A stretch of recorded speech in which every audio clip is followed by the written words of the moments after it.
Bom, boa noite aos conhecidos e não conhecidos, ou nem tão conhecidos assim. Hoje o Projeto Síngula terá como ilustre tema uma das mais instituições, assim, maiores instituições da humanidade, pelo menos nos últimos, 2.000 anos, de tamanho protagonismo, e que nos últimos, pelo menos, 150 anos ali foi decaindo e se adaptando, e como essa instituição, nos últimos 150 anos, mais ou menos, ela conseguiu se adaptar à modernidade, vulgo a Igreja Católica. Daí eu começar aqui com uma frasezinha bonitinha. Eu me digo, tu és Pedro, que é tudo que baseia basicamente na visão do católico romano que justifica a legítima sucessão apostólica de Jesus Cristo a Pedro, mas isso aqui é só um adendo assim, só para ficar bonitinho. Começando agora, de fato, o conteúdo, vamos entender mais ou menos o que era a Igreja Católica no seu espaço geográfico, o que ela representava, mais ou menos nessa época aqui, no século XIX. No século XIX, no início pelo menos, no início do século XIX, mais ou menos, enfim, nessa região aqui, nessa região histórica, a Igreja Católica ainda era um Estado. Ela era um reino cujo governante era o Papa. O Papa tinha toda essa terra aqui do meio da Itália. E essa terra do meio da Itália, e não só meio, toda essa região aqui, de fato, da Itália, era basicamente o que nós chamamos de hoje de estados tampões. Vulgo. Tem a França aqui do lado. A França tinha mais ou menos uma objeção em ter domínio e influência nessa região aqui, porque para ter um Estado que se fosse atacado, primeiramente não seria a França. Era mais ou menos isso a França inteira. Então, pela emergência das ideias liberais, iluministas, etc., as pessoas da Itália querem se unificar. E elas se unificam efetivamente. Isso é basicamente o que faz o grande pé de cal na influência do que seria o Estado papal, a Igreja como Estado independente, soberano, ruindo. Mas, evidentemente, não foi apenas a unificação italiana que acabou com isso. Foi um processo longo e demorado. E começa, efetivamente, quando a Igreja Católica, lá na Guerra dos 30 Anos, em 1600, ela efetivamente perde a coroa espiritual que tinha na Europa. Ela tinha um domínio espiritual efetivo, com a revolta protestante e, consequentemente, a Guerra dos 30 Anos, ela perde metade da Europa. E com os ideias iluministas, com toda essa movimentação revolucionária, eles acabam perdendo o que era conhecido até como a filha primogênita da Igreja, que era a França. Com a perda da França, com o declínio do Império Espanhol, que era uma potência católica, com a unificação alemã e com a unificação italiana, meio que a Igreja Católica se vê num limbo. Vulgo. Tá, nós até então éramos uma potência que era bem estruturada e edificada, pelo menos não em questão de domínio. O Papa não dominava a Europa, mas o Papa tinha muita influência em todos esses estados aqui antigamente. E, de repente, ele simplesmente a perde. Não tá aqui. E, no contexto da unificação italiana, existia um concílio depois do Concílio de Trento. Retomando um pouco. Na Reforma Protestante, existiu o Concílio de Trento, que basicamente edificou, a Igreja Católica meteu o pau na mesa e falou: é isso aqui, temos que ser assim, assim, assado, porque foi um concílio para se adaptar ao tempo. A plasticidade da Igreja Católica basicamente faz com que você entenda como essa instituição consegue se manter até hoje. Ela consegue se adaptar muito bem ao tempo.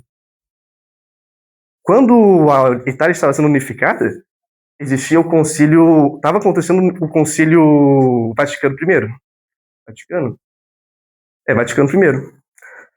E o concílio acaba, interrompido pela unificação italiana, onde esse cara aqui, o Papa Pio IX, ele se declara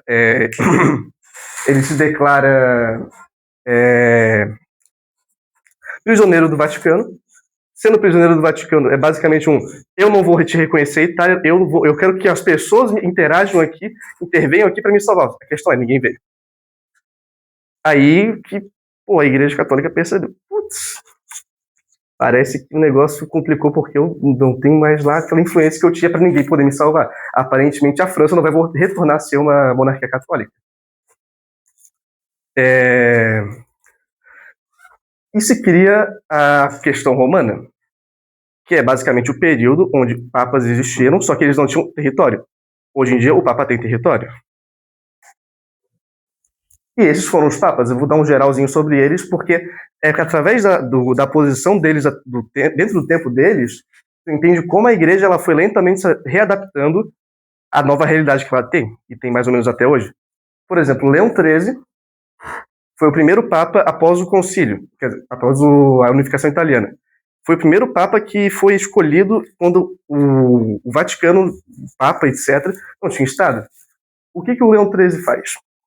Pô, então, parece que o mundo inteiro está tendo novas ideias que nós não estamos bem adequados, então não tem jeito, vamos ter que nos abrir um pouco e pelo menos olhar para os problemas que as pessoas julgam no mundo e ver qual que é a nossa solução. Conclusão, Leão XIII é o cara que é o Papa que fez a Rerum Novarum, que é a doutrina social católica, onde basicamente é uma alternativa entre o liberalismo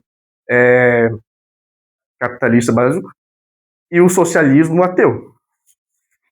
Em contrapartida, não tão aberto assim, veio o Pio X, que ele já foi um cara que já retomou esse tipo de conduta um pouco mais conservadora dentro da igreja. Ele tem até o manifesto antimodernista e coisas assim. Ele reforça um pouco essa postura. Depois vem o Bento XI, que o papel dele foi basicamente começar a tentar readquirir esse tipo de influência que a Igreja Católica tinha dos governantes, e como ele fez isso inicialmente. Ele foi o Papa da Primeira Guerra Mundial.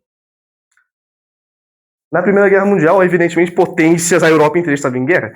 O que o Papa pensa? Pô, é esse o momento que eu consigo eu consigo fazer com que a Igreja Católica retome pelo menos algum tipo de papel diplomático. Conclusão, ele é ignorado. E tem uma parte interessante, porque a Áustria era um dos grandes belicistas da guerra.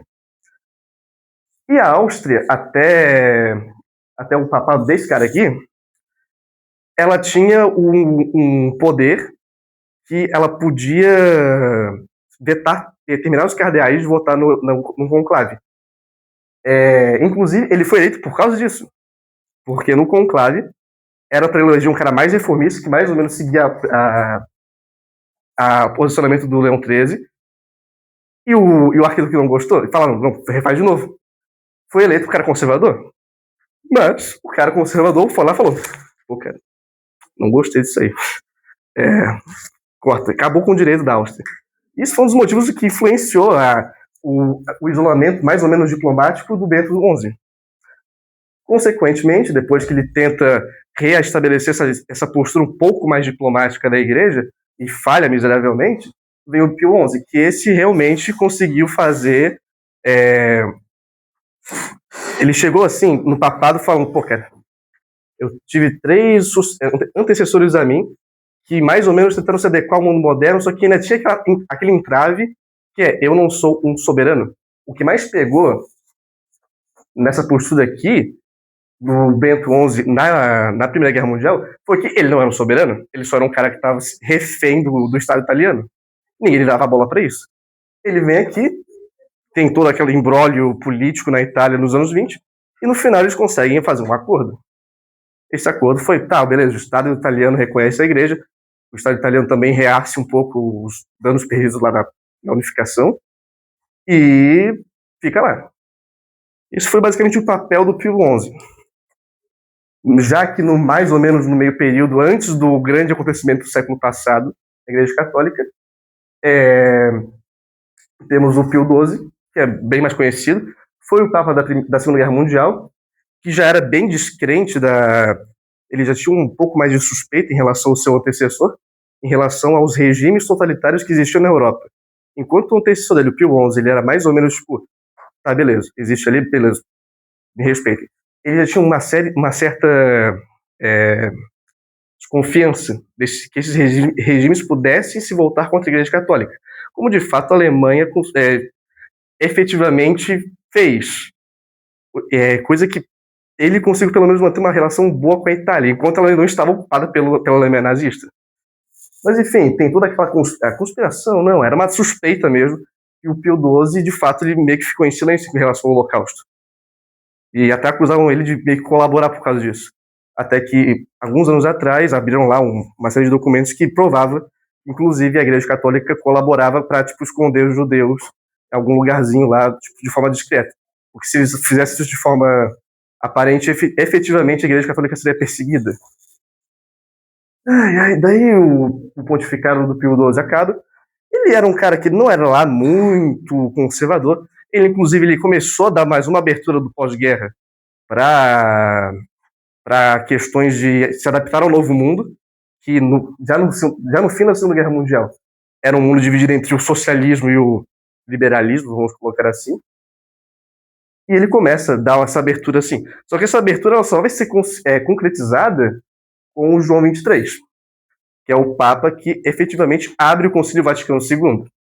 E o Concílio Vaticano II era efetivamente uma tentativa não uma tentativa, mas sim a igreja sentando na cadeira e aceitando, engolindo o ego, falando, pô, tá, é um mundo novo, nós temos que fazer alguma coisa, senão a gente vai ficar para trás. Porque meio que ainda se mantinha a igreja do Concílio de Trento, que é aquela igreja que reforçava a fé por causa da situação que a igreja no Concílio de Trento tinha. Era um mundo novo. Uma guerra tinha acabado de devastar a Europa.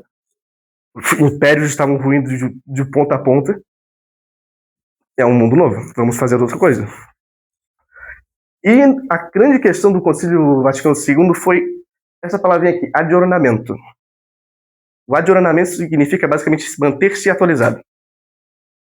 E com atualizado quer dizer, vamos pegar, por exemplo, a liturgia, que era em latim, o padre ficava assim, em nome do Pai, Filho, blá, blá, blá.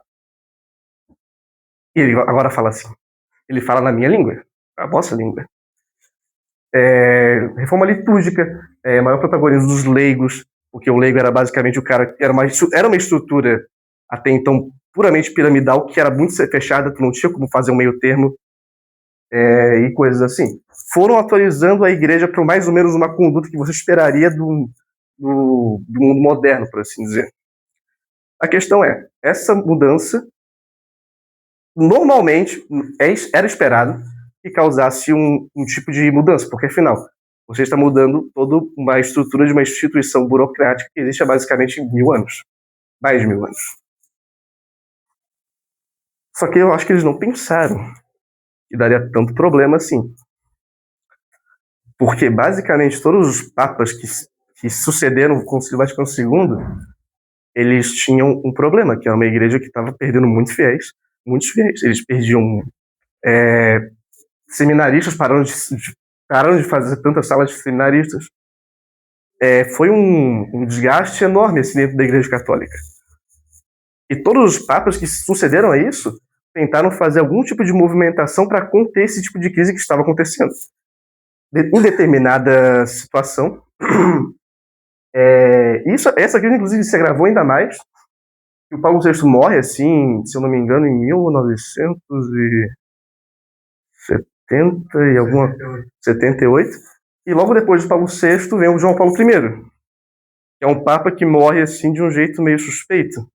Ninguém mais ou menos sabe direito. Hoje em dia falam que ele morreu de ataque cardíaco, só que tinha todo o embrolho ali, porque ele era um cara meio progressista assim dentro da igreja.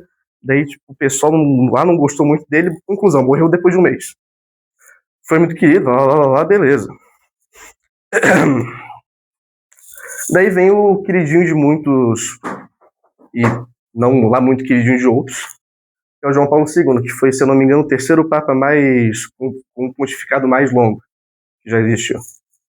O João Paulo II ele teve uma postura um tanto quanto interessante, porque ele conseguiu fazer com que a Igreja Católica fosse... Ele foi o primeiro papa pop, assim. Foi o primeiro papa que saía lá de... Ele parou, a Igreja Católica reconheceu, cara, não posso ficar aqui na Europa internalizando assim, olhando o pessoal do mundo inteiro me olhando e eu tô distante assim, eu tenho que ir lá. O João Paulo II foi para vários lugares, inclusive para o Brasil, se eu não me engano, 2 vezes até. ele efetivamente muita gente atribui ele ao Ronald Reagan, aquele esforço moral de acabar com a cortina de ferro, muito pelo fato dele ser polonês, vulgo um país do outro lado da cortina de ferro, do lado do comunismo, o que pegou bastante, assim, pelo menos para a Polônia e para os poloneses de forma geral. Depois que acaba essa definição de segundo mundo e terceiro mundo e primeiro mundo, ele já tem uma conduta um pouco mais de condenar o consumismo e o liberalismo. Por isso que ele é uma pessoa um pouco ambígua em questão de ser conservador ou ser mais progressista. Ele teve uma coisa muito importante que ele fez, que foi colocar o Código de Direito Canônico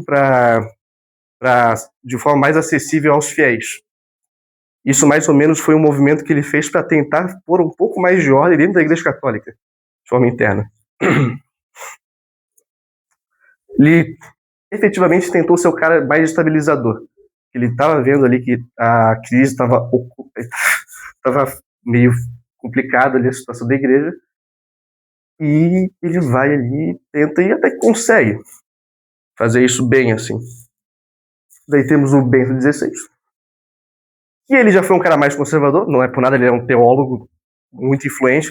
Ele participou do Concílio Vaticano II, e ao contrário não ao contrário, mas ele já foi o papa mais conservador, assim, de forma teológica. Ele tentou pegar ele pegou a parte mais estava esquecida, assim, no Concílio Vaticano II, que era questões doutrinárias, questões de teologia mesmo, e tentou dar uma lembrada, assim, que a Igreja Católica não é só esse negócio mais aberto, tão aberto assim ao mundo do que realmente é. E o papado dele, eu acho que todo mundo lembra, assim, quando acabou, né? Teve todo um escândalo sexual na igreja, de padres lá, pedófilos, e por motivos de fé pessoais também, ele só vai embora, e foi o primeiro papa que renuncia em, sei lá, 600 anos. Daí chegamos aqui onde é realmente um negócio mais focado, e é o Francisco. O Francisco, tu entende, assim, ele é uma pessoa muito... Ele foi uma pessoa muito complicada, assim, de julgar o que ele era exatamente logo de início. Porque tu vai ver, assim, na boca do povo, tu vai ver gente chamando ele de comunista, tu vai ver outra gente falando que ele é um conservador, etc. Mas dá para dar uma observada. Vamos pegar, por exemplo, a formação teológica dele, que é na teologia do povo. E, a grossíssimo modo, é mais ou menos uma teologia da libertação. Não sei se vocês conhecem, acho que sim. Mais ou menos uma teologia da libertação da Argentina. Só que é muito mais focada uma questão de comunidade, é uma questão de não existir exatamente uma hierarquia que divide a comunidade católica entre ricos, pobres e blá blá blá. Todo mundo ali é igual e pronto. Que é esse tal de elitismo moral. Uma das coisas que, no pontificado dele, a gente consegue traçar mais ou menos em duas etapas do pontificado dele. A parte inicial, que é de 2013 até a pandemia, e da pandemia até hoje. Uma coisa que ficou bem clara no pontificado de Francisco foi a volta, diferente de Bento XVI, foi a volta daquele valor de que a igreja tem que tratar dos problemas do mundo. A igreja, ela precisa fazer sínodos pelo mundo para reconhecer o que está acontecendo no mundo. Um exemplo claro disso foi o Sínodo da Amazônia, que foi lá o Papa olhando lá o negócio meio estranho, meio duvidoso também, mas ele fez isso nessa iniciativa de tentar aproximar mais o terceiro mundo, mais os países periféricos para a igreja, tipo, porra, a Europa já teve, sei lá, 2.000 anos de atenção.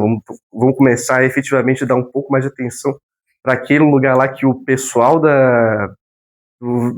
que eu tinha domínio, assim, o Império Espanhol, português, fizeram lá, e o povo católico que tem aqui.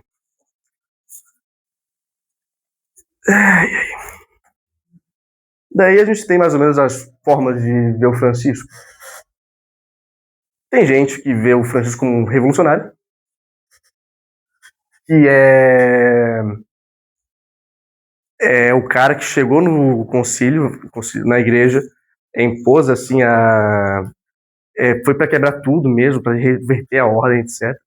Que é um pessoal mais conservador e tradicionalista, que o pessoal tradicionalista conservador realmente já tipo meio que é cismático ali com a igreja, das SPCs, mas a gente não vai entrar nesse mérito agora, porque é uma discussão um pouco complicada que se o Lefebvre devia ou não devia consagrar os bispos naquela questão.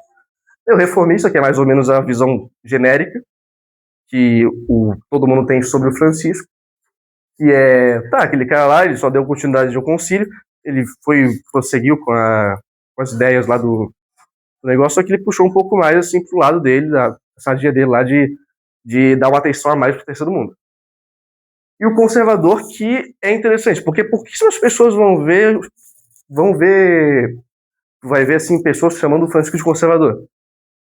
Porque aqui não é tão comum, mas na Alemanha existe o tal do caminho sinodal, que a grosso modo é o pessoal que defende uma igreja hiperprogressista, que até mesmo o Concílio Vaticano II não conseguiu adequar a igreja de fato ao mundo, e que tinha que quebrar o negócio.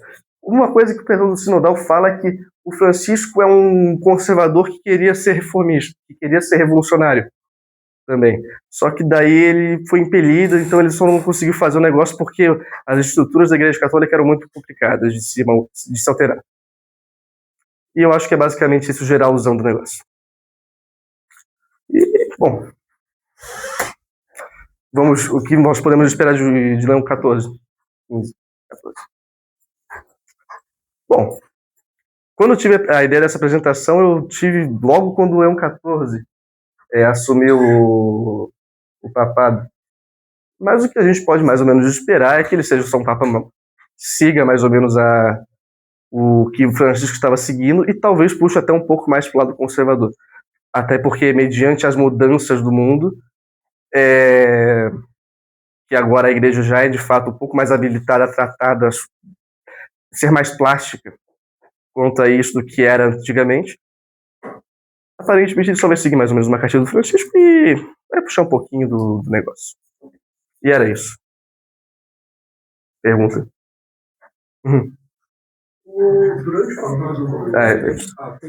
Acho que primeiro ele. Vamos passar o microfone. Desculpa. Sim, não.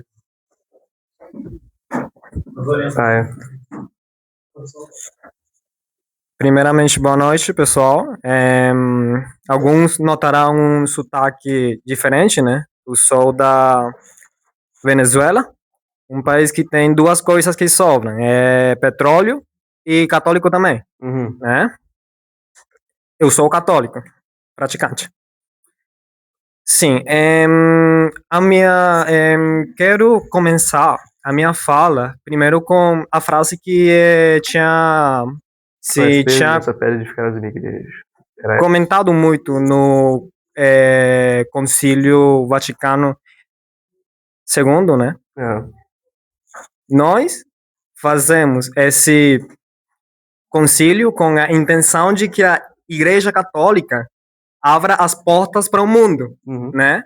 Só que o Bento VI, né, que foi o Papa após conciliar, o cara falou uma frase bem importante: a fumaça de Satanás entrou pelas janelas, a casa de Deus, entendeu? Aí eu achei uma frase bem interessante, né? Além de polêmica, né? Sem dúvida. Justamente pelo pontificado do Bento, né? O Bento e pontificado do defunto Papa Francisco, né? Justamente o Bento, eu não estou muito de acordo com aquelas questões das etiquetas, né? Esse Papa foi tradicionalista, Sim, sim, sim. progressista e tal, né?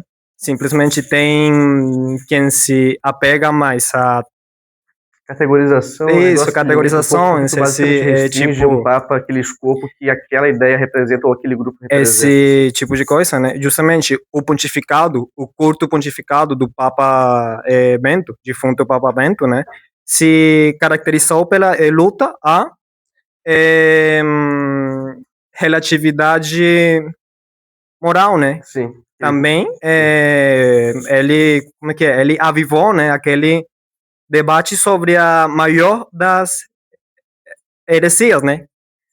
Que é a heresia do modernismo, né? Sim. Se vocês sabem, antes do Concílio Vaticano II, antes dos anos 60, acho que foi o Papa Pio, né? Daí ele fala também muito disso, né? Porque muitas revoluções de caráter comunista, liberais, né? Justamente nesse tempo estavam se dando, né? Que são uma das consequências do liberalismo, Revolução Francesa, né? E esse tipo de coisa, né?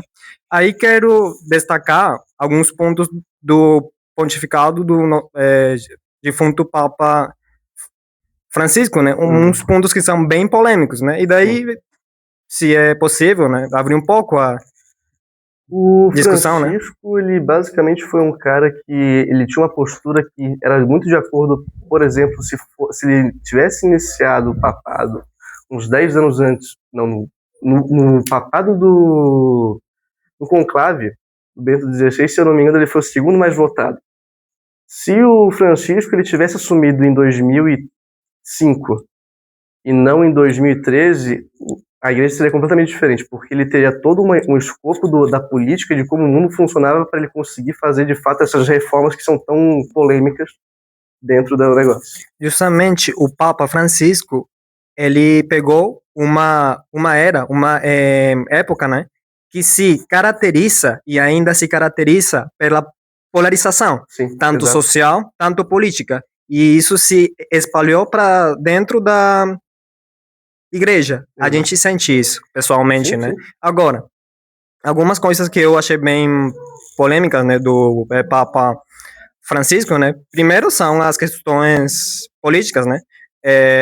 Ele tem um certo bom relacionamento com alguns regimes autoritários, né? Por exemplo, lá na Venezuela, né? Por exemplo, ele cada quanto tempo manda ao secretário de Estado do Vaticano, Pietro Parolin, justamente para fazer conversações, negociações, né? Com o regime lá, né? Não estou falando que é ruim, não estou falando que está bem, só foi uma característica do pontificado dele, né? Sim. E também com o regime, né? Dos Castro, né? Lá na Cuba, né? Principalmente naquela questão da conversação com os ortodoxos, né? Que foi em 2012, né? Sim. Aí também muita da sua fala, muito do seu pontificado se caracterizou pela aproximação a algumas questões que poderia se considerar ideologias de esquerda. Sim. Me refiro. Laudato Si. Questões sociais, basicamente. Não, também, muito. Questões sociais. Desculpa. Também Laudato Si, né, que foi um documento oficial escrito pelo Papa Francisco, saiu em 2015, né, que justamente trata sobre questões de ecologia, né? Sim. Ecologismo integral, esse tipo de coisa, né?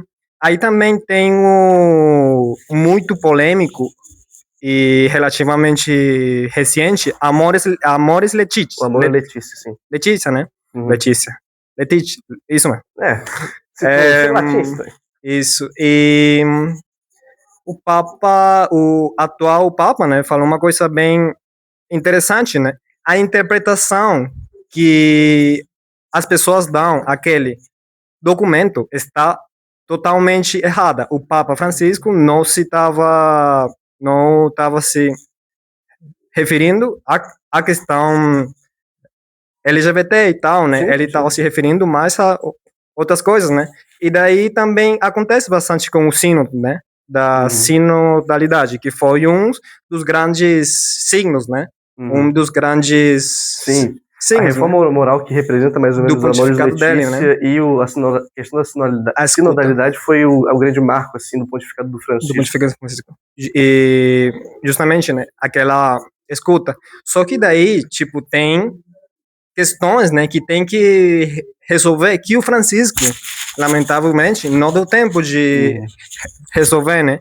Que é tipo, a igreja tem que ter mais escuta social, né? As partes, né? Social, questões de minoria, imigrante, etc, né? Só que quem resolve que eles não vão mudar questões que são essenciais para a igreja, né? Por exemplo, doutrina, né? Questão do sínodo da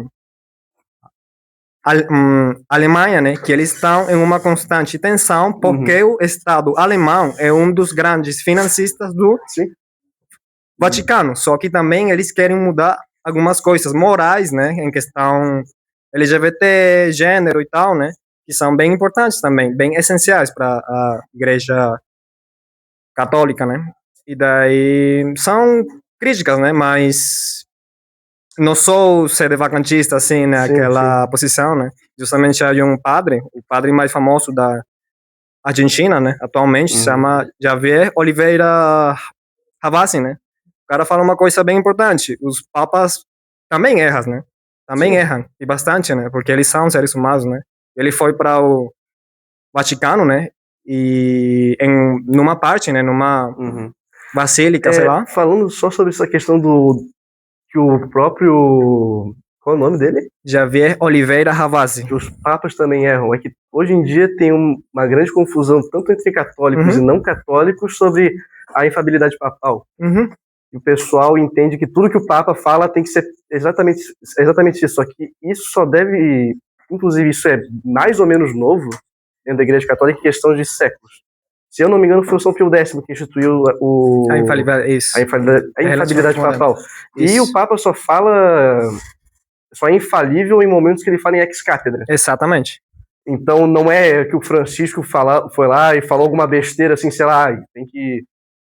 um negócio que, sei lá, desagrada algum grupo político, daí vão condenar, falam, não, mas o cara falou isso aqui, não, pô, como é que eu vou ser católico se ele falou isso aqui? Pô, isso não... Não.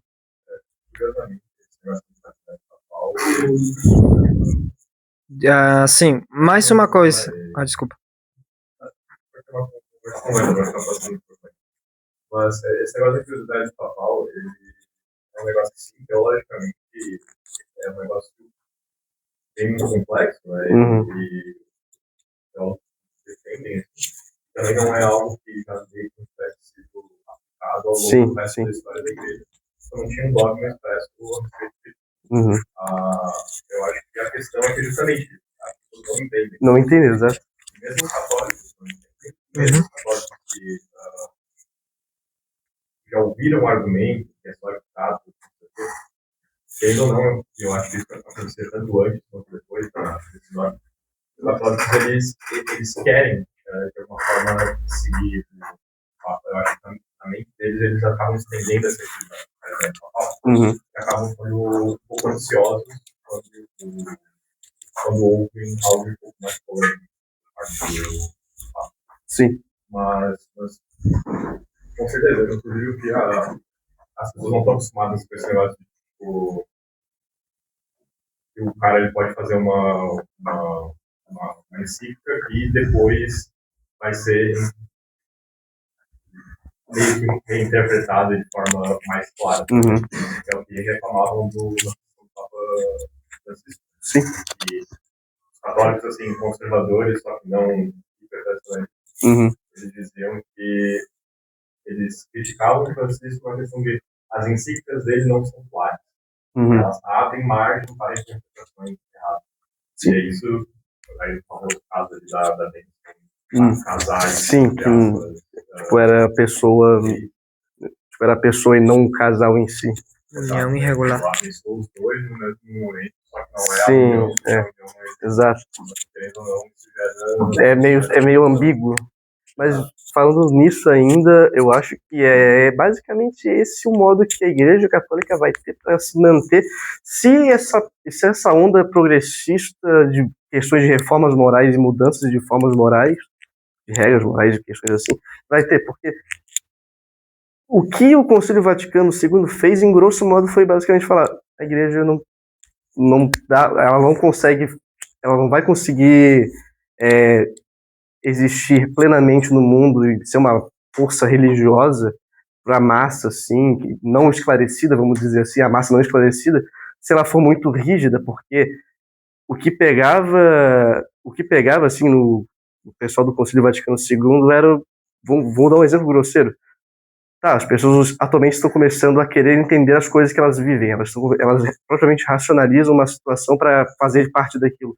Então, como é que eu vou conseguir fazer realmente uma pessoa, cativar essa pessoa a ir para uma cerimônia, um rito religioso, onde ela basicamente não tem lá muita noção sobre isso?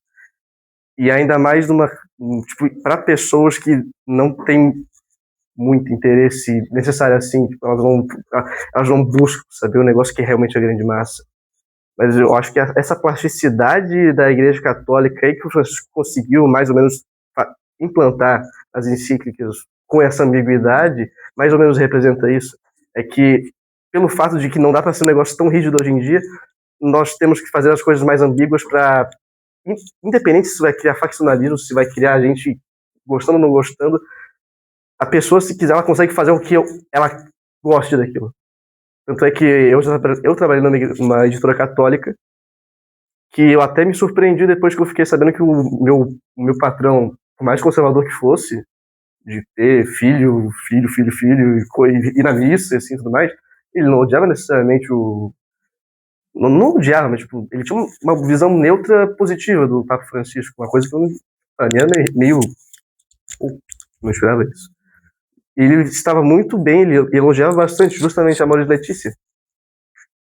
Mas eu não sei, o amigo lá atrás, talvez ele tenha começaram a falar e não... sim, tipo, última coisa, né, para falar, desculpa se me estendi um pouco, né, a Igreja Católica atualmente tem uma crise, né, ela sempre teve crise, né, tem mais de 2000 anos de história, né, a crise do cisma de Oriente, né? Do Oriente, protestantismo, arianismo também. Pegar o arianismo lá no século III, por aí. A igreja sempre teve em crise, né? Mas hoje em dia, aquela crise do modernismo, né? E aquele fenômeno social, né? Da polarização, seja política, ideológica, social e até religiosa, ela é uma grave, né? Ameaça contra a unidade própria da igreja, né? E daí tem, por exemplo, sociedades sacerdotais, né? A sociedade sacerdotal São Pio X, né? Sim. Não lembro em qual país foi. Ela... Lefebvre, da França. Isso, Monsenhor Lefebvre. Juridicamente e formalmente, ela está separada de Roma, né? E justamente outras sociedades sacerdotais não ameaçaram, né? Mas avisaram que eles estão abertamente. Eu posso fazer uma palavrinha assim, só para jogar para todo mundo aqui entender qual é o contexto que está falando? Logo após o Concílio Vaticano II, houve, por necessidade, não uma facção, mas uma parcela de pessoas dentro da Igreja Católica, sacerdotes, etc., que não gostaram nem um pouco da Igreja ter se aberto tanto e ter modificado e mexido na aplicabilidade da liturgia. Esses padres, bispos, etc., eles se organizaram numa sociedade sacerdotal de um padre que foi efetivamente até então o papa mais conservador, tradicional, que já tinha até então, que foi São Pio X, que justamente São Pio X tinha todo esse negócio do antimodernismo e tudo mais.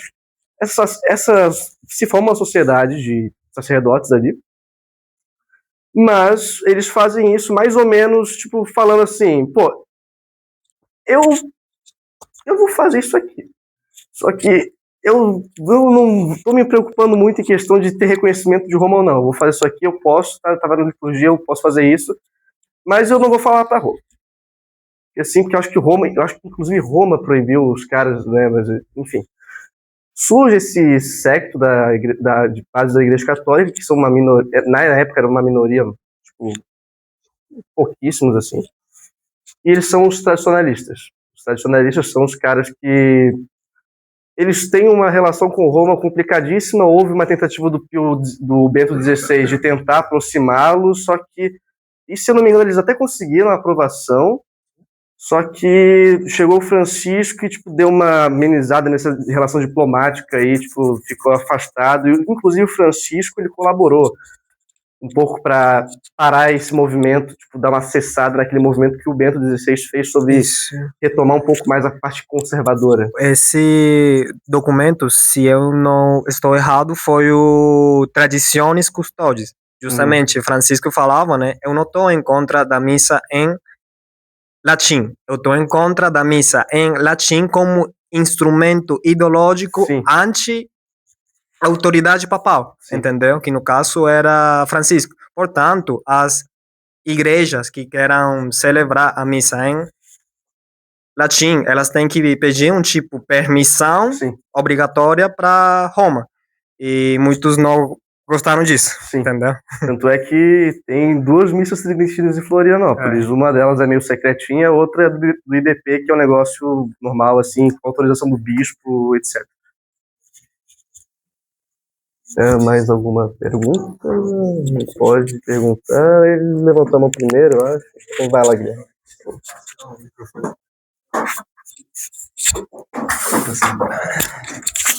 Senta aqui, só vou levantar a cadeira. Só uns pontos, na real. Em relação ao que o pessoal tem a ideia da missa antiga, né, sem latim, virado para o altar, só acaba tendo uma ideia errada, inclusive é um argumento meio barato do pessoal mais, às vezes, protestante, que não entende muito da ideia, mas era a ideia de que antigamente as pessoas só não tinham nenhuma ideia do que estava acontecendo na missa.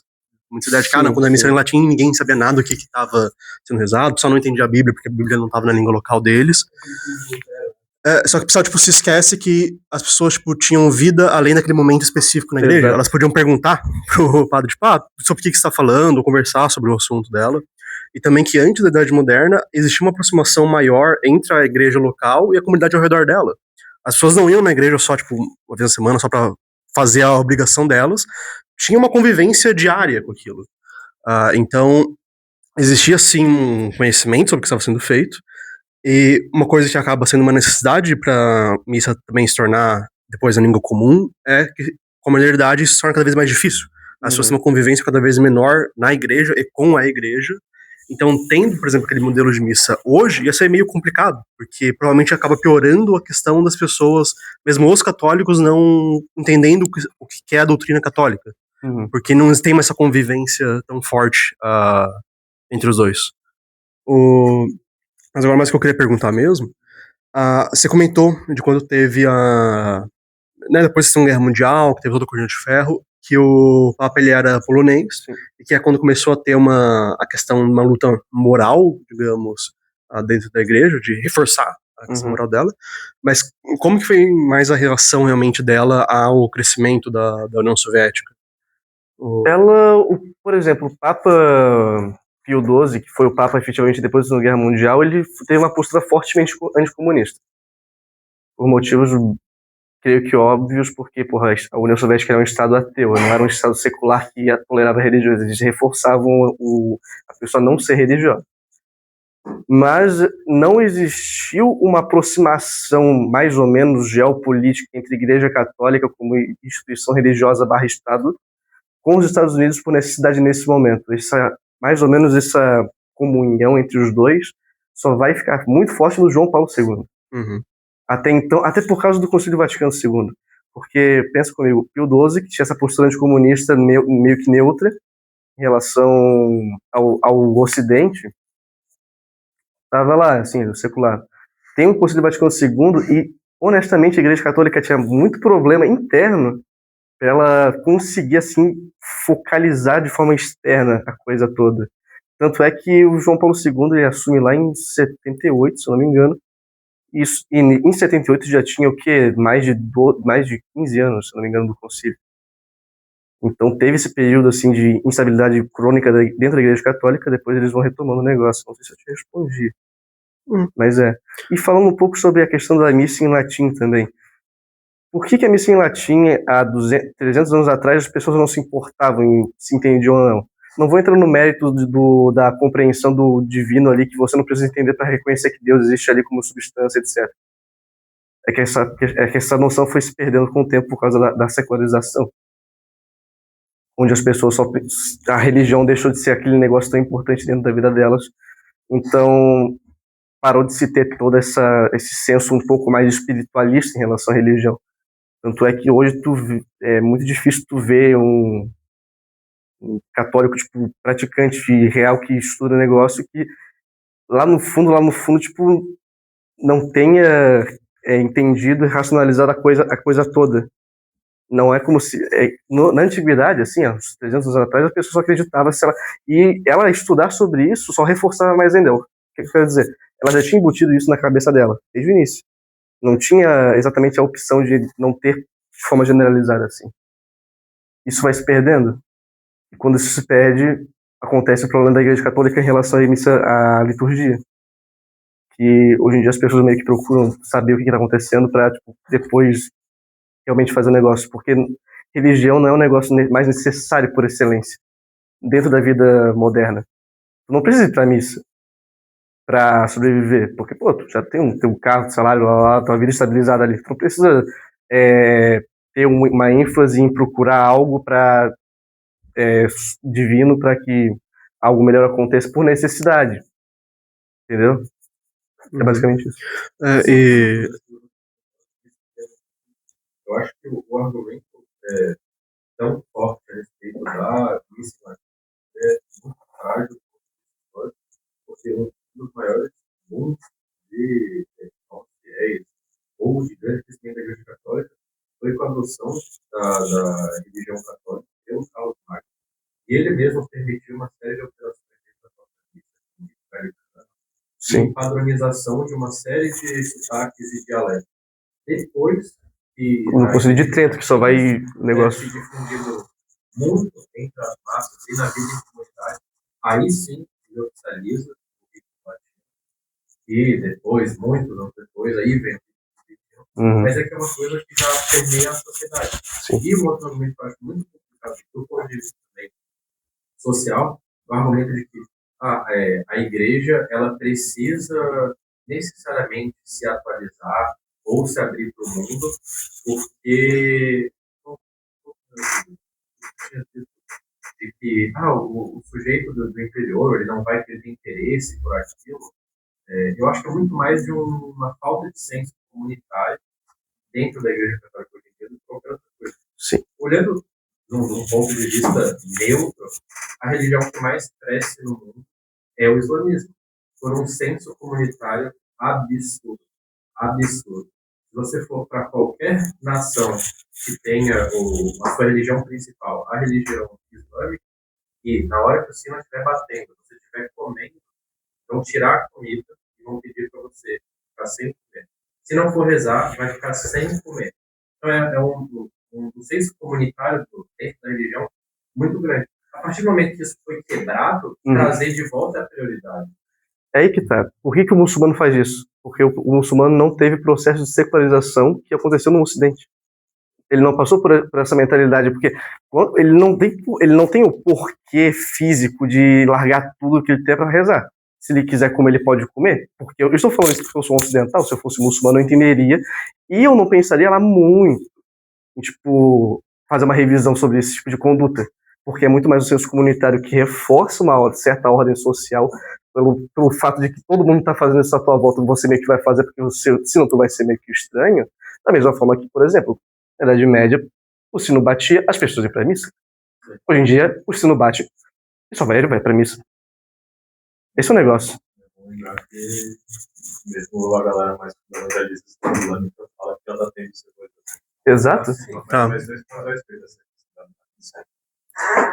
para quem não sabe, o rito Tridentino é o famoso início, como você disse, na época do Carlos Magno, dali, na época dele, até o rito tridentino, você vai ter 700, 800 anos. Assim. Então, tipo, realmente, antigamente, não é que você não tinha uma semelhança nas missas, na verdade, várias partes da missa são iguais, até a consolidação do rito tridentino. Mas, realmente, você tinha essa abertura maior, até porque você não tinha, por exemplo, os seminários. O padre era só nomeado padre e quem ensinava ele é o bispo que nomeou o cara. Não tinha uma escolinha de 10 anos de seminário. Realmente, tinham várias variações. Mas uma coisa que não poderia deixar de falar é que essa mudança da missa, ela foi tipo, bem radical. Né? Sim, não foi... Porque todas as partes, quando se teve a consolidação do rito tridentino, eles pegaram várias partes que já estavam consolidadas e meio que sistematizaram. Exato. É isso aqui. Quando você teve as partes da missa ainda são as mesmas, as palavras ainda são as mesmas. Só que traduzir tudo para outra língua, eu pelo menos vejo como um movimento bem drástico. Até porque, assim, eu como uma pessoa que frequenta missas, as pessoas elas vão ouvir, tipo, a missa é quase toda igual. As únicas partes diferentes é a liturgia e o evangelho, coisa assim, e a homilia do padre. Mas é absolutamente tudo igual. Então, para uma pessoa que frequenta todo dia, eu também não sei qual seria a importância de ser na língua dela. Eu acho que muitas pessoas já não ligam, tipo, já acabam desligando a cabeça na hora. E, tipo, a pessoa que frequenta, que está lá frequentando, ela consegue aprender tipo, o que está sendo dito a cada momento. E eu só queria colocar isso, tipo, eram opções, por exemplo, só botar a homilia e o evangelho na língua vernácula, manter o resto em latim, como várias novos órgãos, tipo, várias paróquias por aí fazem desse jeito hoje em dia. Elas passaram todos os cantos para latim, vários deles, e continuam o resto normal. Mas falando agora só um pouco sobre o Brasil, vocês sabem que a missa Novus Ordo, na língua vernácula, fala que é a nossa língua aqui, né? Ela já meio que existia no Brasil antes do concílio. Tanto é que tem algum papa ali, algum papa que veio pro Brasil. Daí a CNBB, ela teve que chegar assim no o Papa então, é que a gente reza o Pai Nosso de frente do resto do mundo inteiro, sabia? Mas a gente não fala perdoar as nossas dívidas, a gente fala perdoar os nossos... como é que é? Nossas ofensas, Eles tiveram que falar isso pro Papa. Então, esse negócio da reforma litúrgica no Brasil já era um negócio capenguíssimo. Então foi dentro de um ponto de vista pragmático, a missa até que meio que melhorou, em teoria. Porque os padres no Brasil já também não falavam direito latim. Não tinha uma disciplina bem organizada e estruturada no Brasil para ter uma missa de qualidade. Mas uma coisa que eu ouço muito de senhorinhas, assim, não minha avó, né? Minha avó já morreu, mas ela deve ter pego essa época aí. Professores, conhecidos amigos falam que as vozes deles, assim, quando trocou a missa em latim, elas ficaram meio estranhadas, assim, pô, melhor antes, eu não gostava de não entender nada, entendeu? Era um negócio, pô, eu gostava de não tá tendo porríssima ali, mas era tipo Deus ali, eu sabia que era Deus ali, era bonito, era diferente. Mas, só mais um ponto antes, uma coisa também, só um adendo, o pessoal geralmente olha pra, quando entra o Papa, principalmente essa questão mais política dele, e o pessoal acaba achando que ele é um político comum. Então, sempre quando o cara entra, o pessoal fica pensando, ele é conservador, ele é progressista. Eu lembro que quando o Leão foi eleito, se eu procurava coisa nele no YouTube, era só, tipo, coisa política dele. Exato. Tipo, ele defende o Trump ou não defende o Trump? Porque entrou bem na época, foi um pouco depois da eleição do Trump. Né? E daí teve toda a questão de, é o primeiro Papa americano e tudo, então só se falava de coisa política em relação a ele. Tipo, ninguém lembrava que o cara ele era um líder religioso. E que, por exemplo, a questão da realidade que ele tá vivendo não é uma realidade de ficar vendo as mudanças geopolíticas do mundo, mas sim de vendo as questões da liturgia dele, questões da fé dentro da população. Até quando você pega, por exemplo, todo durante o período do Francisco, as mudanças que ele fez, as pessoas acabam só olhando para tipo, qual que foi o efeito final daquela mudança. Elas vão lá, tipo, qual que foram as causas dele dentro da liturgia, dentro da tradição, que levou ele a fazer tal coisa. Tipo, como que o que ele falou está dentro da tradição católica, mas é muito o que ele falou, como que isso está dentro da política mundial. Porque tem a questão do Papa dele estar tentando adequar a igreja para o mundo, a realidade do mundo, mas tem uma questão de que ele está mantendo a tradição que já tinha antes dele. Ele não pode chegar e falar, tipo, ok, vamos modernar toda a tradição que a gente tem e criar uma coisa nova para o mundo moderno. Acho que acaba sendo passado desapercebido as questões mais religiosas mesmo do Papa. Hoje em dia essas questões religiosas não são o foco da atenção, isso só reforça um pouco mais de como a religião por si só eu diria que hoje, mais do que na época que tinha os estados papais, a gente vê o Papa mais como um político do que na época. Sim, justamente. Eu queria fazer uma pergunta sobre o concílio em si. Além da mudança da missa em latim, quais outras reformas ou mudanças de doutrina, digamos, foram feitas de forma direta, assim, para eu entender? Abertura ecumênica. Antes do concílio, a Igreja Católica era muito restrita a falar com outras denominações cristãs e outras religiões de forma geral. Vestimenta mudou muito. Antes era um negócio. A casula romana é muito diferente do que é atual. Mudou tipo. É entendível os conservadores que eram apegados na época lá, tipo, a igreja romana, porque ela basicamente virou outra igreja. Essa é a sensação que tu vê, assim, de fato, cara. Tu vai numa missa tridentina hoje, tu vê, pô, tá, é a mesma igreja, mas é só porque eu sei que o cara é católico. Se não fosse, se eu pensaria que fosse seria um rito oriental e não romano. Ela mudou muito, ela se caracterizou muito para tentar atender essa necessidade, assim. Mas em questões de mudança, cara, foi quase inteira. Foi uma ruptura, foi uma virada de chave de conduta de basicamente todas as situações que a igreja tinha muito consolidadas e concretas até então. Seminário também. Das reformas, os principais argumentos tradicionalistas, além da mudança do rito, é a mudança do sacramento sacerdotal, que sabe a mudança do concílio também. Não sei os detalhes, não sabe mais uma coisa sobre o que mudou na hora de consagrar um padre? Não, na verdade não sei. O tempo. Eu sei que você mudou o tempo. Foi o tempo? Mas muito mais rápido. Muito mais célere. Ela se tornou mais jovem, então. Isso, a graduação. Até porque querendo ou não, ele é mais sucinto em currículo. Você não tem mais uma dependência tão grande de uma série de outras matérias. Outros, que traz bastante. Filosofia e teologia, não é? Exato. Mas agora você pode fazer essa graduação de forma secular, uma graduação online. Isso é uma coisa que acontece muito. Quando a gente quer prestar concurso ou coisa do tipo, faz curso de teologia EAD, que é uma, e aí você tem ensino superior para tá feliz com o tempo. Mas eu sei que doutrina é uma palavra muito importante para o católico. Não, sim. Doutrina não mudou. A doutrina são os artigos de fé, os dogmas mudaram. Mudou bastante, mas nesse aspecto de, tipo, do posicionamento pastoral. Como a gente vai divulgar a palavra, a estratégia. A estratégia do negócio, não necessariamente a doutrina. Ele respondeu melhor que eu. Para a manutenção de direito, talvez seja até mais importante, que é o dia a dia da igreja. Então, isso eu queria fazer só uma consideração sobre essa parte do Islã, que o Islã cresce principalmente em países que já não são islâmicos, né? Se eu não me engano, hoje em dia. Porque existe uma dimensão, como você falou, do convívio, porque não é muito imigrante, as pessoas vão se reunir em volta de algo, em geral, isso acontece muito com a religião, mas também existe uma dimensão política no Islã.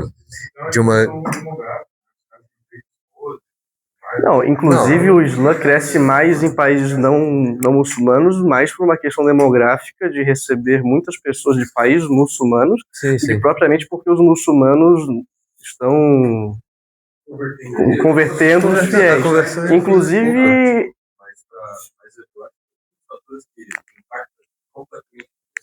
É a manutenção da ordem jurídica.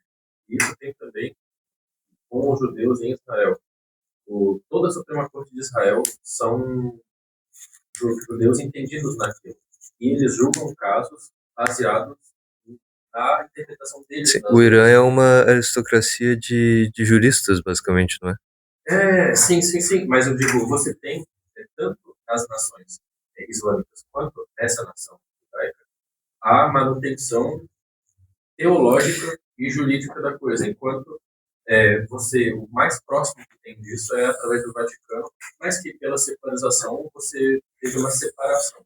Leis seculares, normativas, jurídicas normais, e você tem ali o direito canônico, ou enfim, normativas da igreja. Mas o que eu ia falar? Não existe uma entidade, isso é uma coisa curiosa também, o Islã não tem uma entidade central como a Igreja Católica, que é para além de todos os países. Tipo, tem o Ayatollah, que ele serve como líder religioso também, mas isso no Irã. Isso para os xiitas, inclusive. Para os xiitas, e que não é bem central também, porque tem vários ayatollahs. Tem o ayatollah do Iraque. Sim. Então você tem parece algo mais rígido no método de convivência, nos ritos. Então, né, reza 5 vezes por dia, o mês do Ramadã e etc., mas você não tem uma organização tão centralizada. Sim. Quando comparado à Igreja Católica. Então, para a Igreja Católica se popularizar, não seria também algo de liberar a organização entre os países? Tipo, federalizar? Não, sabe por quê? Porque pega o período que o cristianismo ele se expandiu lá mesmo, a igreja católica é de comum senso, que a Igreja Católica ela foi plenamente dominante na Idade Média, de forma política, etc. A questão é, cara, nós temos uma visão de religiosidade da Idade Média, de catolicismo da Idade Média, tridentina. Não era necessariamente verdade. Cara, as pessoas da França, elas sabiam que o Papa existia, elas rezavam pro Papa, só que o Papa estava lá. O que importava mesmo eram os bispos. O Papa não era nem a Igreja Católica que escolhia os bispos, por exemplo, de tal país, de tal lugar do país. Eram os reis. Os reis tinham essa prerrogativa. Então, mais ou menos, porque a pirâmide ela só virou puramente eclesiástica e não entre o poder secular, que seriam os reis, e a igreja. Porque antes era o quê? O bispo aqui, daí tinha o cara superior ao bispo, que era o rei, daí o rei superior ao rei tinha o papa. Então a autoridade máxima da Europa era o papa. Só que o papa tinha 40 bilhões de reinos na Europa, então ele não tinha exatamente como controlar todos.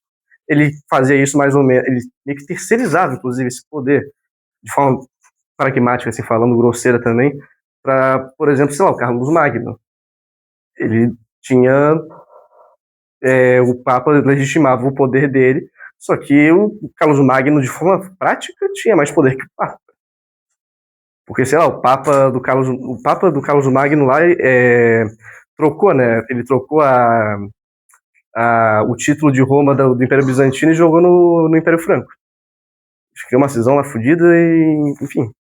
Mas eu acho que não depende necessariamente de uma hierarquia, assim. Um ponto muito importante aqui é que a relação, a relação correta não é Igreja Católica e islamismo.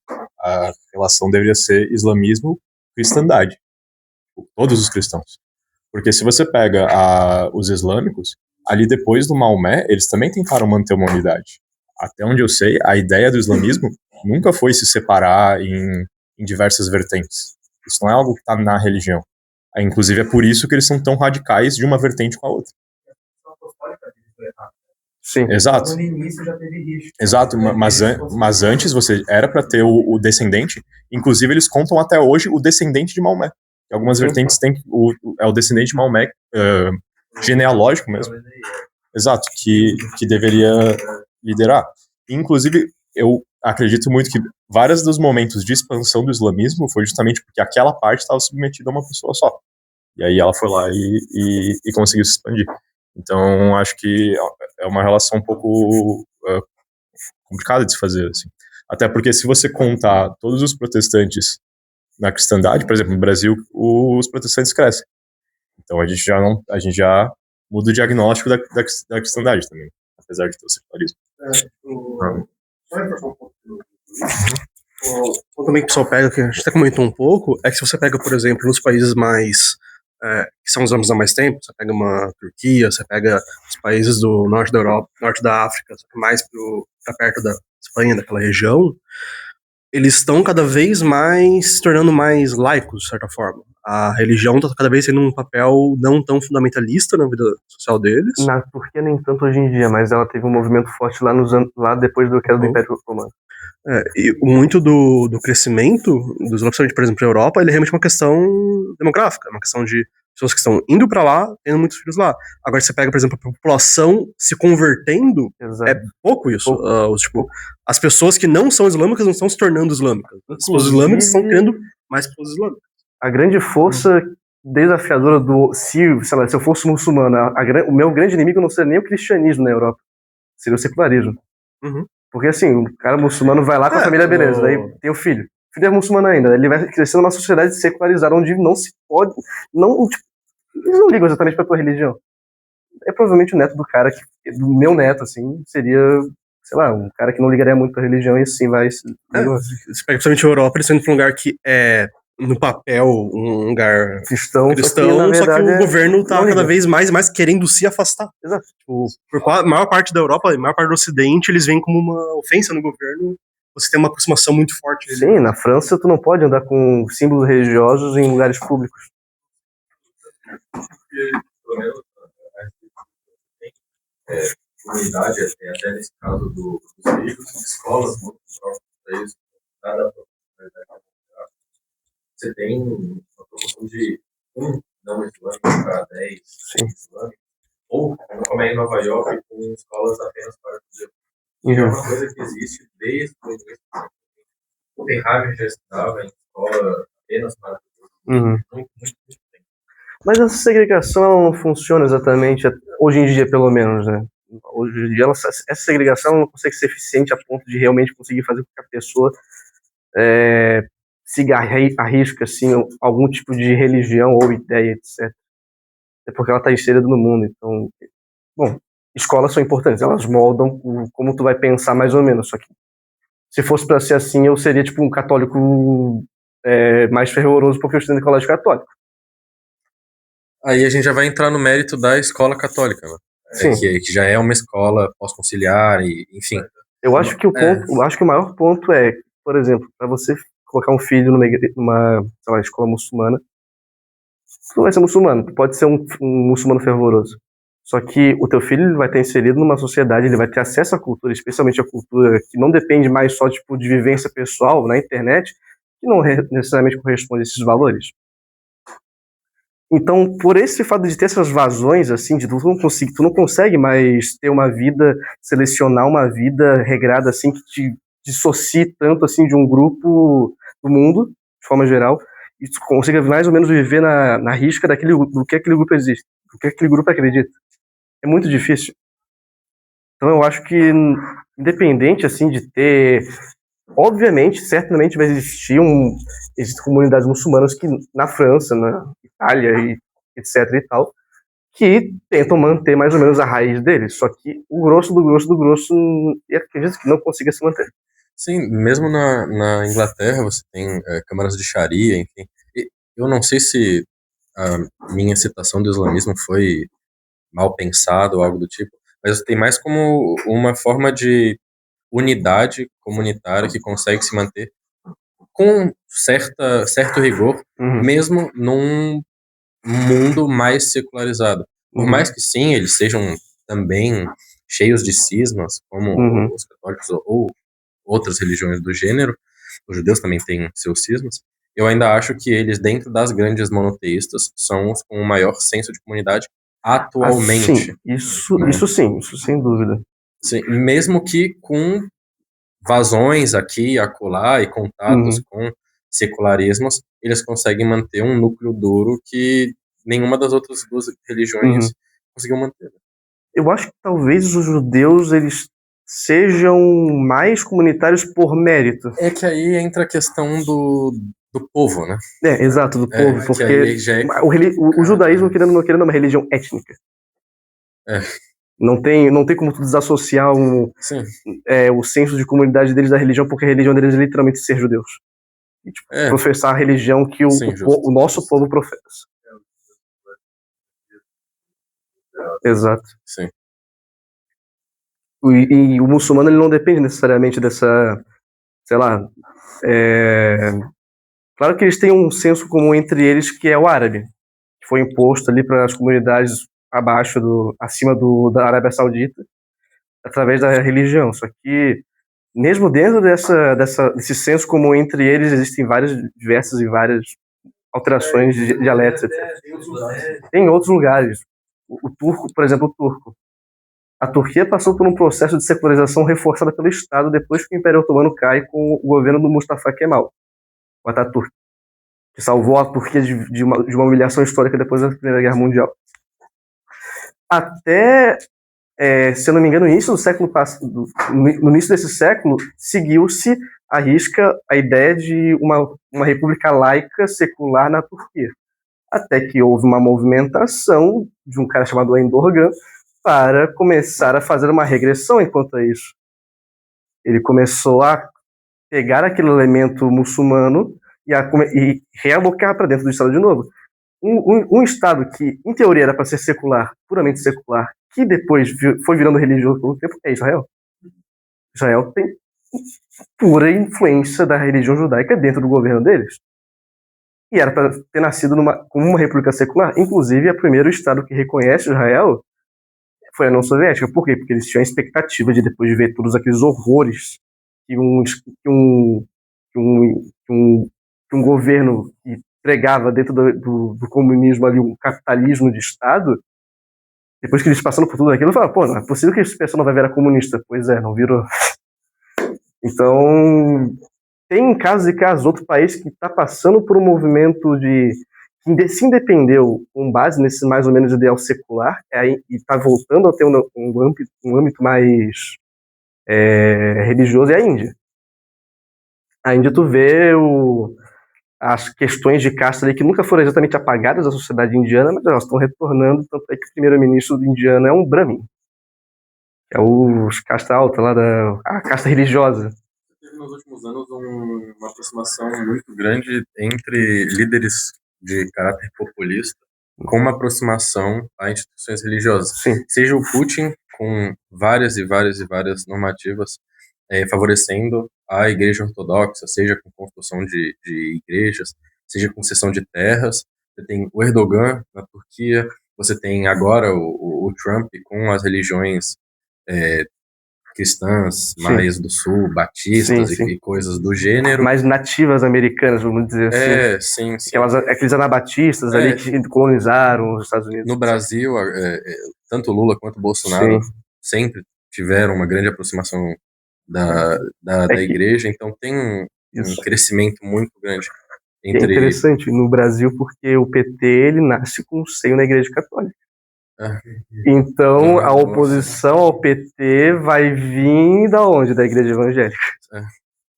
Então é bem interessante analisar assim como os sectos da própria cristandade elas meio que se repartem em determinado momento da história. E o caráter dessa volta religiosa na Índia, que é o nacionalismo hindu, é porque eles veem o Paquistão como uma ameaça islâmica, né? E daí na cabeça do indiano eles são aliados de Israel. Eles identificam o problema deles com o Paquistão como o problema que Israel tem de estar cercado por países islâmicos. Sabe o que é engraçado disso tudo, cara? É que aparentemente alguns indianos nutrem muita simpatia por um certo austríaco que governou a Alemanha num período aí. Daí, tipo, eles não percebem que tem uma incongruência enorme os caras serem hiper pró-Israel, enquanto os caras, tipo, até que gostam daquele cara. É a única coisa relevante a ser interpretada.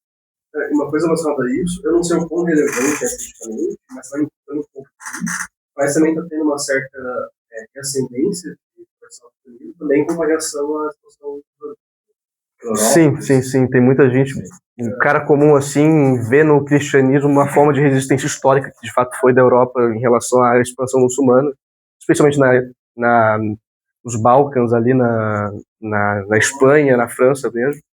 O Estado laico, em teoria, seria o fato de seu corpo da forma essa força religiosa, não usa nada. Sim, exato, porque eles meio que colocaram como basal eles não se envolverem em assuntos religiosos. Você tem agora na Espanha, o rei espanhol nunca foi uma figura muito popular, né? É politicamente neutro, não neutro como a família real britânica, mas neutro, completamente neutro. E agora, com as falas dele contra Israel e essa imigração moura, digamos assim, para Espanha, você tem uma ascensão absurda, um boom de catolicismo causado tanto por uma revolta contra a presença do Islã, quanto essa presença judaica. Sim. Mesmo que a Espanha, metade dela, tenha até hoje arquitetura e grande influência islâmica. Sim. Principalmente ali no sul, Império de Granada, toda a província da Andaluzia, tudo aquilo. Isso é outro tópico como o catolicismo ele se manifestava de tal e tal país. Aquilo lá que tu falou sobre, por exemplo, Carlos Magno, que ele já existia várias meio que variantes ali. Depois do Concílio de Trento e até antes disso, meio que o espírito espanhol ele foi muito, vou falar contaminado, foi contaminado assim com uma mentalidade muçulmana, por mais que ele fosse católico. O que eu quero dizer com isso? Por exemplo, pega o senso de expansão do português e do espanhol. Tu vai ver que o senso de expansão do português e do espanhol não é um senso de expansão qualquer, assim.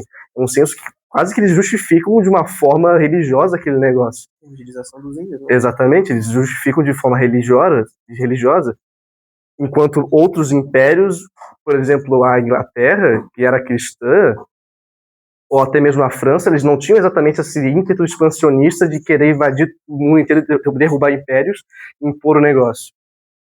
Que teve na França o auge do catolicismo é o rei o Luís IX. O Luís IX que lutou contra os muçulmanos. Exato, e enquanto na Espanha você tem o Carlos V, né? Que a Espanha foi o primeiro império onde o sol nunca se põe. Sim. Depois esse título foi tomado pelos ingleses. Que roubaram o império espanhol, mas a gente não vai falar sobre isso, que é outra discussão. As Filipinas são Filipinas por causa do rei Filipe. Exato, que era o pai do Carlos V. E ele tinha esse âmbito expansionista muito por conta do fundamento religioso. Né? Sim. Que se ele via que o inimigo dele era poderoso, o inimigo dele era poderoso. A Península Ibérica, o país dele, foi dominado pelos muçulmanos durante, sei lá, 500 anos, 700 anos. O inimigo deles era poderoso e eles agiam dessa maneira que conseguiram conquistar o meu povo. Eu tenho que, pelo menos, entender que neles reside algum tipo de força que eu tenho que me inspirar, por mais que eles sejam infiéis. A formação da Espanha de Portugal, ela é uma formação e é uma coisa que aconteceu que não é que eles chegaram e eles tiraram todo mundo. Não, mas a cultura foi se miscigenando. Foi se miscigenando. Isso que é mais interessante. Eu uso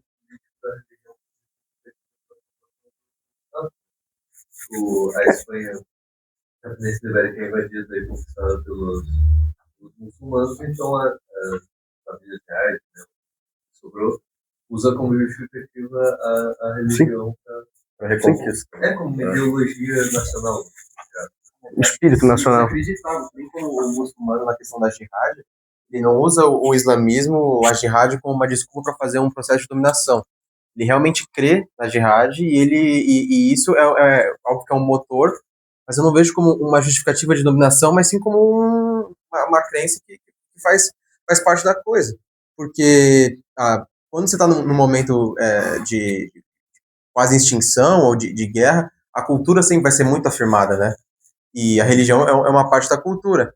Então, o Sacro Império Romano-Germânico já vinha por causa daquela questão do regionalismo, enfim, da igreja. Ele já tinha a tradição gibelina, que era uma tradição cristã, um pouco diferente do catolicismo. Então, você já tinha na aristocracia germânica esse sentimento um pouco antipapal, que quando surge a reforma protestante, a nobreza germânica adere o pensamento do Lutero com uma voracidade gigantesca. Sim. Os gregos, até hoje, são muito ortodoxos, extremamente ortodoxos, porque até 100 anos atrás eles estavam sob o domínio otomano. Então, eles reafirmavam a fé deles, e a reconquista é a parte desse sentimento. E a Reconquista depois ela se desmembra para uma conquista do mundo aí não com um processo de combate ao islamismo, mas com uma salvação de almas, né? E enfim, né? Então, eu acho que talvez uma característica interessante dessas duas religiões específicas é que é interessante de ver como, pelo menos no contexto histórico, as duas tiveram um caráter de assimilarem uma à outra, mas não de apagarem. Você tem dentro do islamismo uma assimilação de tudo que eles conseguiram dominar, que era católico. Você tem até hoje a Águia Sofia de pé, só não pode rezar lá dentro. Sim. E tem pessoas ativamente falando que você não pode rezar. E no sul da Espanha você tem diversas mesquitas, ex-mesquitas que viraram igreja. Exato. As construções, o formato arquitetônico, Sim. o castelo que tem em Granada, que os católicos usaram, todo o sistema hidráulico para se infiltrarem. Até porque tu dominar um povo, tu dominar um império e destruir tudo que ele construía, basicamente fala, não dominei nada daqui a 100 anos. Sim. Como é que tu vai lembrar pro teu povo que, beleza, eu sou a Espanha, eu tenho a arquitetura X, eu fui lá, dominei a arquitetura Y. Como é que eu vou lembrar, como é que vai ter memória histórica de que eu dominei outro povo se eu destruir tudo que esse povo criou? Destruir as coisas é caro. Hã? Eu acho que esse motivo de intercâmbio religioso. Cartão velho. Todo final de discurso, cara. Mas não de uma construção ou um memorando histórico, assim, eu dominei esse povo e essa aqui vai ser a minha prova expressa de que essa dominação aconteceu. Mas é porque, claro, né, eu perdi metade da apresentação, desculpa, mas desde o Concílio Vaticano II você tem uma movimentação que, aí é claro, né, muito do alto clero da Igreja Católica ou das seus maiores portas assim de influência querem trazer dentro de uma aproximação religiosa mesmo, né, uma espécie de ecumenismo. E aí eu acho que essa coisa que o Quezada citou é muito acertada, porque você consegue fazer com que esse intercâmbio cultural entre islamismo e cristianismo aconteça justamente porque, claro, tradicionalmente ou historicamente foram tidas como religiões de muita inimizade, as cruzadas, as reconquistas, como a gente está citando aqui, mas existem alguns pontos, pelo menos no islamismo, como o tratamento, por exemplo, a figura de Jesus ou o tratamento da figura da Virgem Maria, que fazem com que, de alguma forma, eles se entendam, sabe, não se entendam pelo menos religiosamente, assim. Claro, outra religião é outra religião, né? Mas isso é uma ponte que facilita uma comunicação e que os tradicionalistas, a maioria dos tradicionalistas, né, pelo menos que eu vejo do catolicismo, reputam como inapropriada, mas que na verdade foi um movimento resgatado a partir do Concílio Vaticano II.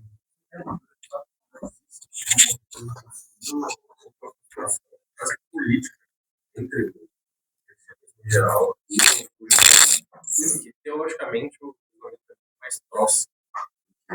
É o reconhecimento como Messias, mesmo que não o último. Sim. Que pro protestante não é. Só então vamos conversar com o alguém mais uma pergunta? Beleza, então, pessoal,